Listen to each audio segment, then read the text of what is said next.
रांचीत air अँब्युलन्सची दुर्घटना ताजी असताना आता आणखी एक हेलिकॉप्टर दुर्घटनाग्रस्त झाल्याची घटना समोर आली आहे। अंदमान आणि निकोबार बेटांवर मंगळवारी सकाळी तांत्रिक कारणामुळे हेलिकॉप्टरचं इमर्जन्सी लँडिंग करण्यात आले।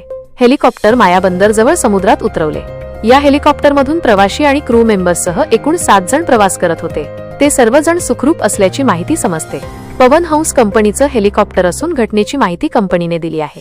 सकाळी 9 वाजण्याच्या सुमारास पोर्ट ब्लेअरहून मायाबंदरला जाण्यासाठी हेलिकॉप्टरनं उड्डाण केलं होतं। मात्र तांत्रिक अडचणींमुळे हेलिकॉप्टरची दुर्घटना घडली। तांत्रिक अडचणी आणि हवामान यामुळे हेलिकॉप्टर मायाबंदरच्या हेलिपॅडपासून 300 मीटर आधी समुद्रात त्याचं लँडिंग करण्यात आलं। हेलिकॉप्टरमधून 5 प्रवासी आणि 2 क्रू मेंबर प्रवास करत होते। ते सर्वजण सुखरूप आहेत। हेलिकॉप्टरचे समुद्रात क्रॅश लँडिंग झाल्यानंतर बचाव कार्य तातडीने घटनास्थळी पोहोचले। हेलिकॉप्टरमधील सर्वांना सुखरूपपणे बाहेर काढण्यात आलं। त्यानंतर सर्वांना प्राथमिक उपचारासाठी रुग्णालयात दाखल केलं आहे। यात कुणीही गंभीर जखमी झालेलं नाहीये।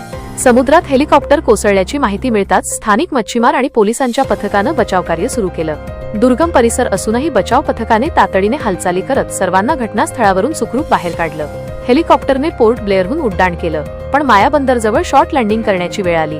तज्ज्ञांचे पथक घटनास्थळी दाखल झाले असून अधिक तपास केला जात आहे।